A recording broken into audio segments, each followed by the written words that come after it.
Selamat sore Ibu. Selamat sore. Maaf mengganggu waktunya.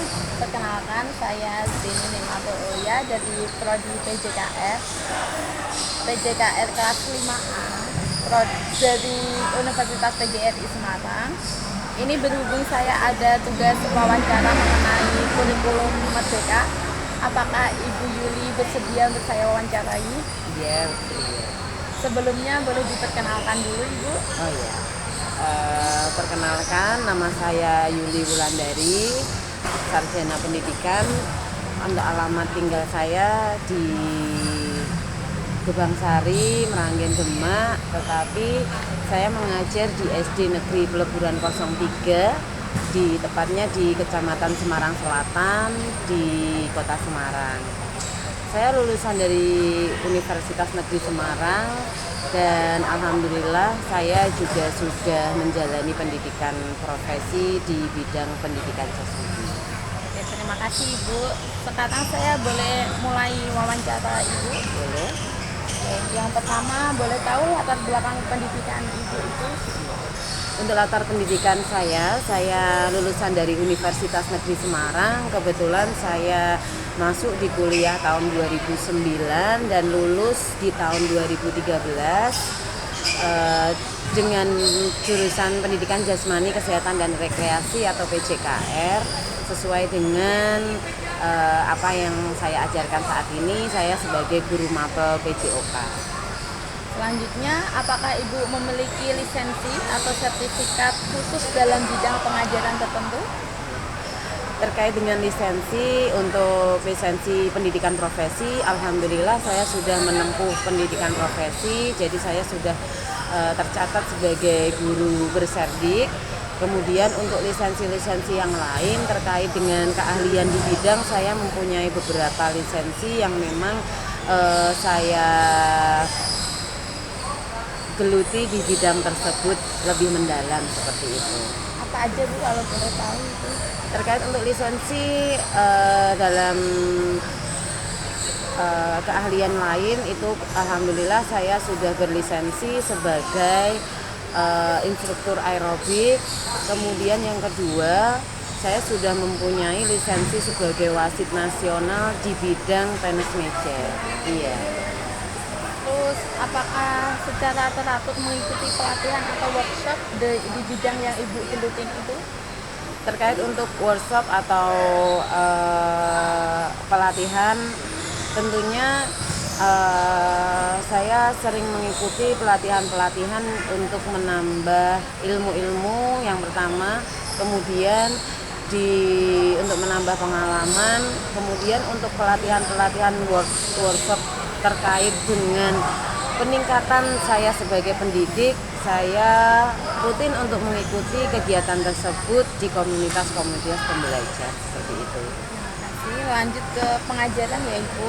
Yang pertama, bagaimana Anda mendefinisikan gaya pengajaran Anda?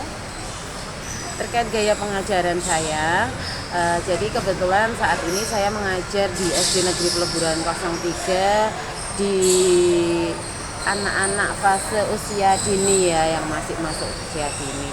Dalam pengajaran saya terapkan tentu saja dalam kurikulum kita sebagai guru harus mengikuti kurikulum yang berjalan saat ini. Nah, saat ini tentunya saya melaksanakan sebuah pengajaran dengan mengikuti kurikulum yang saat ini sedang dijalankan oleh pemerintah, yaitu kurikulum Merdeka. Lanjut, apa sih strategi yang Ibu terapkan biar siswa itu paham dengan materi yang Ibu sampaikan? Dalam strategi yang saya terapkan agar siswa-siswa itu paham dengan apa yang saya ajarkan, tentunya anak-anak zaman sekarang itu adalah anak-anak milenial, anak-anak generasi Gen Z ya, yang memang dia suka dengan dunia yang baru, tidak monoton. Jadi meskipun kita sebagai guru PJOK, kita harus menyisipkan teknologi yang saat ini sedang berkembang agar siswa semakin tertarik dan semakin semangat untuk mengikuti pembelajaran PJOK.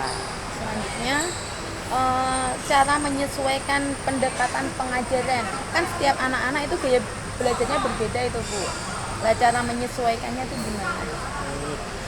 Dalam cara menyesuaikan dari satu karakter siswa atau siswa yang lain, tentunya yang pertama kita harus mengetahui karakter dari siswa yang kita ajarkan dalam satu kelas. Misalnya dengan cara apa? Kalau saya akan melakukan analisis diagnostik kepada siswa yang akan saya ajar, sehingga kita sebagai guru tahu kelebihan apa, kekurangan apa, kemudian kesenangan apa yang mau diminati oleh siswa, dan itu sangat erat hubungannya dengan kurikulum yang saat ini berjalan, yaitu kurikulum Merdeka. Selanjutnya pengelolaan kelas ya Ibu. Bagaimana cara Ibu menciptakan lingkungan kelas untuk mendukung pembelajaran? Dalam mohon maaf apa? Menciptakan lingkungan kelas yang mendukung pembelajaran. baik. Dalam hal menciptakan lingkungan kelas untuk mendukung pembelajaran, tentunya saya yakin dimanapun itu biasanya pelajaran olahraga adalah pelajaran yang dinanti-nanti oleh siswa. Itu nyata ketika saya terjun langsung sebagai seorang guru. Dimana kemudian bagaimana kita menciptakan lingkungan? Tentunya kelas harus kita ciptakan secara nyaman, aman, dan menyenangkan bagi murid-murid, seperti itu.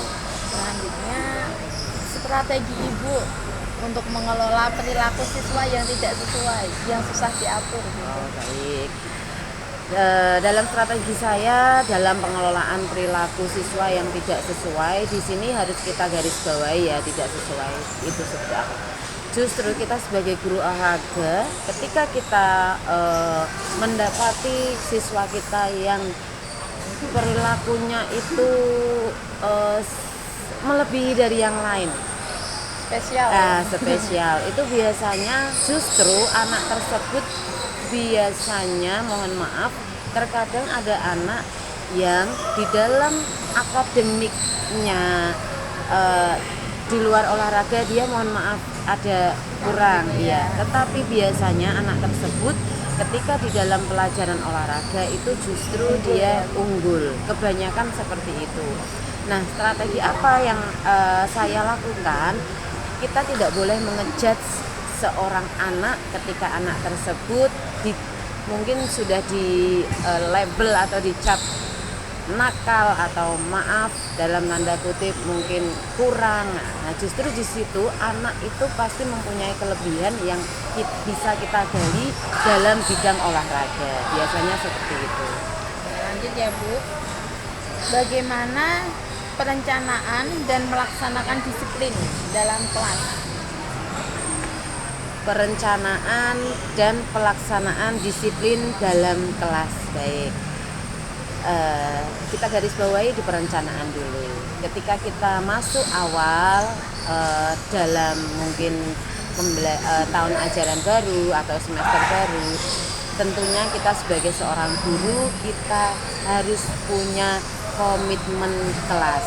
Komitmen kelas itu adalah perjanjian yang kita lakukan dari kita seorang guru dan dari murid, sehingga ketika kita sudah sepakati perjanjian kelas tersebut, betul, kontrak pembelajaran biasanya. Ketika ada yang melanggar, tidak ada siswa yang satu, mohon maaf, misalnya protes, dua keberatan, karena itu sudah kita sepakati bersama. Kemudian hal tersebut sangat-sangat dapat meningkatkan kedisiplinan siswa, karena ketika kita tidak ada perjanjian di awal kontrak kelas pembelajaran, pasti siswa akan merasa semena-mena.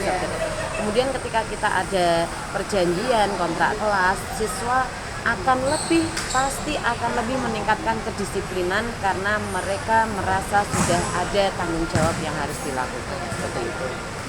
Lanjut ke komunikasi ya Ibu. Pertama, bagaimana Ibu berkolaborasi dengan guru atau staf sekolah? Kolaborasi tentunya itu harus kita lakukan dengan guru lain. Staf juga sama. Staf lain ketika pengalaman saya di lingkup sekolah dasar, staf itu sangat membantu bagi administrasi kita dan siswa-siswi kita. Kemudian ketika dengan guru lain tentunya komunikasi harus sangat terjalin dikarenakan kita juga membutuhkan komunikasi antara siswa satu dan siswa lainnya. Tentunya ketika kita sebagai guru olahraga kita masuk dalam kelas tersebut seminggu sekali, terkadang kita belum cukup waktu untuk mengenal karakteristik dari siswa. Nah, dengan guru kelasnya Bisa atau sharing ya, Bu? guru lain, kita bisa sharing, kita bisa lebih mengetahui karakteristik siswa seperti itu. Oke, lanjut. Apa pendekatan ibu dalam berkomunikasi dengan orang tua siswa? Pendekatan saya sebagai seorang guru dalam berkomunikasi dengan orang tua siswa, tentunya yang pertama, tentunya kita sekarang zaman sudah canggih, pasti dimanapun kita sudah membentuk komunitas atau grup di WhatsApp, itu minimal biasanya seperti itu. Di dalam grup tersebut kita bisa mengkomunikasikan apa kebutuhan kita yang akan kita ajarkan kepada murid, persiapan apa saja yang harus kita persiapkan, yang harus kita sampaikan kepada orang tua, kemudian bantuan apa yang kita butuhkan untuk ke siswa tersebut. Contohnya ada siswa mungkin yang sedikit kurang untuk kita mengingatkan dari tugas dan sebagainya. Nah, itu komunikasi itu melalui dari komunikasi WhatsApp group, dan alhamdulillah terjalin dengan baik. Oke, lanjut ya, Bu. Bagaimana jika ada konflik atau tantangan komunikasi dengan orang tua atau rekan kerja? Gimana cara menanganinya? Oh, gitu.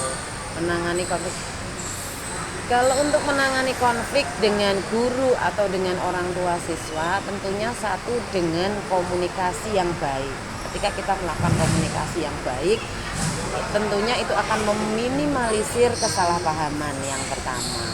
Kemudian kedua, kita harus memposisikan diri kita. Guru itu ya sebagai pendidik, ya sebagai orang tua. Tentunya kita harus banyak komunikasi dengan guru lain, dan kita juga harus banyak komunikasi dengan orang tua siswa, yang tentunya beliau-beliaulah yang membantu dalam melancarkan pekerjaan kita sehari-hari seperti itu. Terima kasih. Lanjut ke komunitas. Apakah Anda terlibat dalam kegiatan ekstrakurikuler atau kegiatan di luar jam sekolah, Ibu? Ya. Untuk keterlibatan saya dalam kegiatan ekstrakurikuler, ya saya terlibat. Tentunya itu menjadi tanggung jawab saya dari atasan saya langsung, yaitu kepala sekolah, untuk saya dilibatkan di dalam ekstrakurikuler dan di kegiatan penanggung jawab lain. Kalau saya memang di penanggung jawab UKS dan ekstrakurikuler juga ada. Dan itu masuk dalam tugas tambahan sebagai seorang guru seperti itu. Ekstrakurikuler apa ya? Kalau untuk ekstrakurikuler, kebetulan saya sebagai penanggung jawab di ekstrakurikuler untuk olahraganya di karate. Akan tetapi saya penanggung jawab untuk pelatihnya, kita memang ambil yang berkompeten di bidangnya, betul, karena kita juga tidak hanya memberikan ekstrakurikuler atau kegiatan di luar sekolah, tapi kita juga ingin memunculkan bakat-bakat dan minat peserta didik yang memang mempunyai bakat di bidang tersebut, seperti itu. Lanjut ya, Ibu. Bagaimana Ibu berkontribusi pada komunitas dalam organisasi profesi dan masyarakat? Berkontribusi. Baik, tentunya ketika kita di dalam lingkup organisasi di dalam lingkup organisasi itu, kalau di sekolah dasar itu ada namanya KKG, atau kalau di olahraga itu KKGO. Kalau di kebetulan saya kan sudah pernah di SMP juga. Kalau di SMP itu biasanya ada namanya MGMP. Kalau di SD itu KKG, kalau olahraga ada O-nya.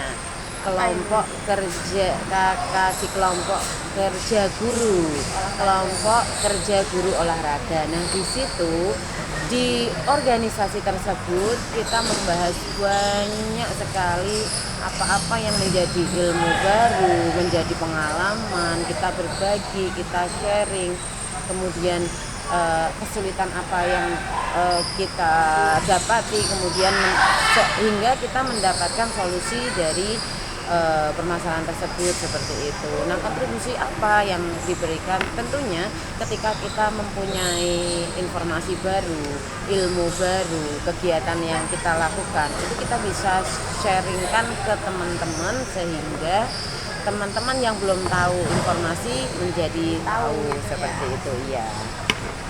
Kita maju ke siswa ya Bu. Bagaimana Ibu menilai kemajuan siswa di dalam kelas? Menilai kemajuan siswa, tentunya sebagai guru olahraga, kemajuan siswa bagi saya tidak hanya kemajuan hanya tingkat di kognitif, Materi ya? betul, kognitif, psikomotorik, dan saya selalu menekankan kemajuan siswa itu siswa harus saya tekankan satu lagi, tidak hanya di kognitif, tidak hanya di psikomotorik, tapi saya menekankan kuat di sikap siswa. Attitude, Betul, attitude itu menurut saya kuat karakternya. Nah, di situ saya justru menilai kemajuan siswa itu dari 3 unsur tersebut seperti itu. Lanjut. Jika ada siswa nih yang mengalami kesulitan belajar, apa tindakan yang Ibu lakukan? Baik, mengalami kesulitan belajar. Nah, yang pertama tentunya kita sebagai guru di dalam kurikulum Merdeka dengan adanya pengayaan, dengan adanya remedial, kita jadi tahu bagaimana kemampuan dari siswa kita. Nah, siswa yang mengalami kesulitan belajar kita harus tahu model apa dari siswa tersebut yang harus kita berikan, cara yang seperti apa yang cocok untuk siswa tersebut yang harus kita berikan. Nah, itu terkadang ada siswa yang dia senang dengan gaya belajar dengan teman sejawat. Kadang ada yang dia senang langsung dengan gurunya, personality. Dia suka yang dengan teman sejawat. Nah, di situ kita harus tahu karakteristik siswa tersebut, dalam kesulitan belajarnya apa, baru kita melakukan untuk tindakan selanjutnya seperti itu. Selanjutnya Ibu, ini menurut Ibu saat Ibu melibatkan siswa dalam proses penilaian dan pemantauan, bagaimana Ibu melibatkan siswa dalam proses penilaian dan pemantauan kemajuan mereka? Baik. Ini bisa saya terapkan biasanya di fase B yang kelas 4 dan fase C. Kalau fase C kan 5 dan 6. Mereka sebagai guru bisa melibatkan siswa secara langsung dalam proses penilaian. Kita bisa melibatkan secara langsung